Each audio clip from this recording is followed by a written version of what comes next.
Iceland, a sparsely populated country with a vast landmass located in the middle of the North Atlantic. Known for its volcanoes, glaciers, and waterfalls, it is also home to hundreds of churches dotted across the island's dramatic landscape. My name is Jakob, also known as Herra Vintage Online. I live in Iceland and have always wanted to document my own experiences with these ubiquitous country churches. My goal is to visit them all. In this episode, we'll be traveling to 3 churches located in southern Iceland.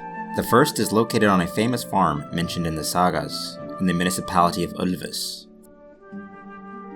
Our trip from Reykjavik eastwards to our first destination will take around 50 minutes.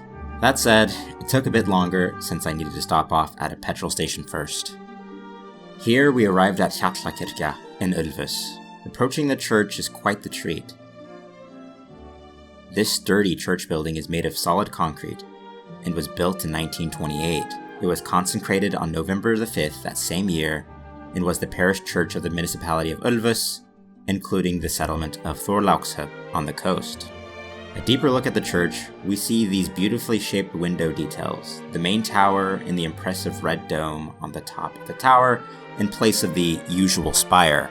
The building was designed by architect Þorleifur Eyjólfsson of Grímslækur, and the chief carpenter was Kristinn Vigfússon from Eyrarbakki. Suffice it to say, they built a lovely church at a very important place in Iceland's history. The farm, which is called Hjalli, has well over 1,000 years of history. The farm and a church was mentioned in the Flóamanna saga, set in the 11th century. The story accounts the life of Þorgils Þórðarson, his ancestors, and his descendants. A church at Hjalli is featured prominently in the story, where the Christian convert Þorgils visits in the latter part of his life. He would get married there at the age of 55, and later, it would ultimately be his final resting place when he got ill and died at the age of 95. In those days, the church was known as Ólafskirkja, named after the Norwegian king Ólafur Haraldsson, who had been famous in his supposed promotion of Christianity during his reign in the 11th century. Because of this mythos, Ólafur would become one of the most important saints in the Nordic countries. Later in the 16th century, it would be the location where the last Catholic bishop of the Icelandic diocese of Skálholt, Ögmundur Pálsson, was arrested by Danish authorities. All of his possessions were confiscated, and he was removed from Iceland to Denmark. However, he would never make it to his destination. He died on the ship journey, likely in his late 70s. I wasn't able to see the inside of the church.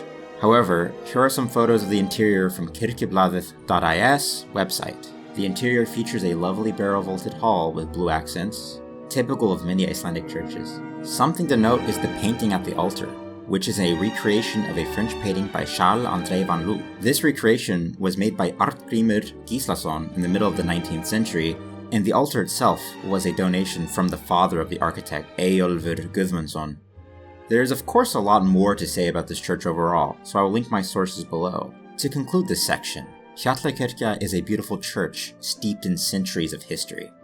I would highly recommend checking this one out. It is definitely one of my favorites I've seen on my journeys. From Hjallakirkja, we will be driving to our next 2 destinations by the coast. The first of these will be Eyrarbakkakirkja in the beautiful village of Eyrarbakki. The drive from Hjalli to Eyrarbakki took around 15 minutes. We arrived on a very nice day, the sun was out and the temperature was not too cold. I stopped off by the ocean first to take in the coastal views before heading to the church in the middle of the town. Eyrarbakki is a village in the municipality of Árborg.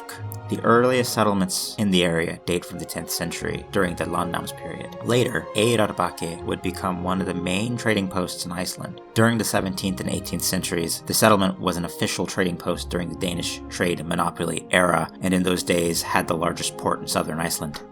At some point, it seemed as if Eyrarbakki could have been the capital of the country.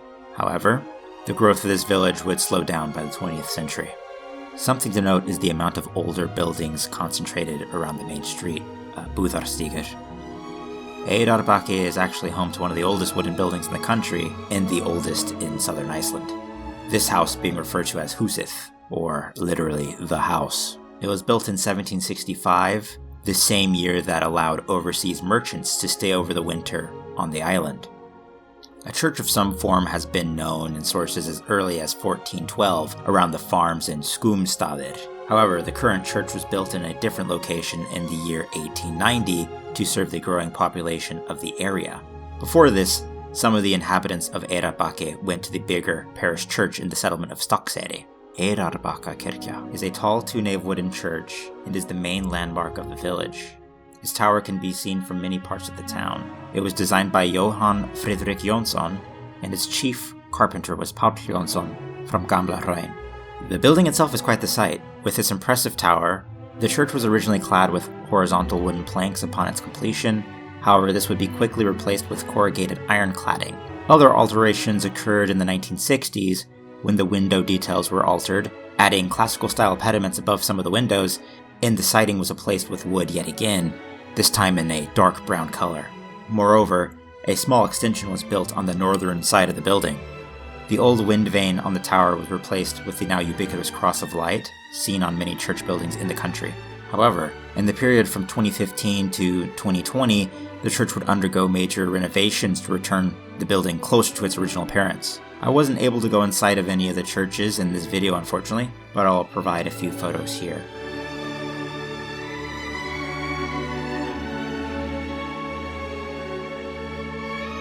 To conclude, Eyrarbakkakirkja in the village of Eyrarbakki is a must-visit for anyone. The area is very beautiful, and the small town atmosphere is very calm.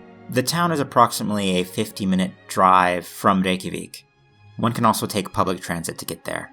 You would need to take the 51 bus from Jod going to Selfoss, and then from there, transfer to the municipality-run bus network Árborgarstrætó from Selfoss to Eyrarbakki. That said, the run times of the last option are quite limited.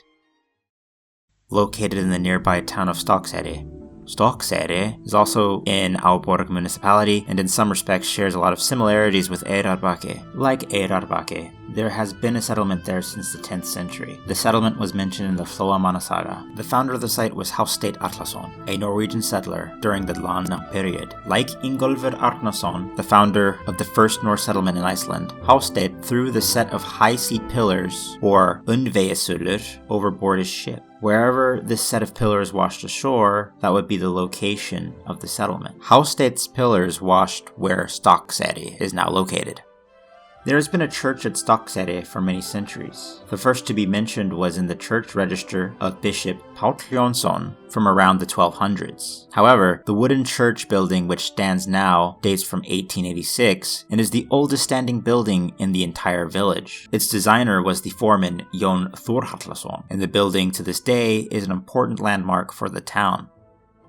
The church is set within its cemetery and is right next to the coast where one can see the beautiful views of the ocean as well as the village. I wasn't able to make it inside, however, here are some photos of the interior.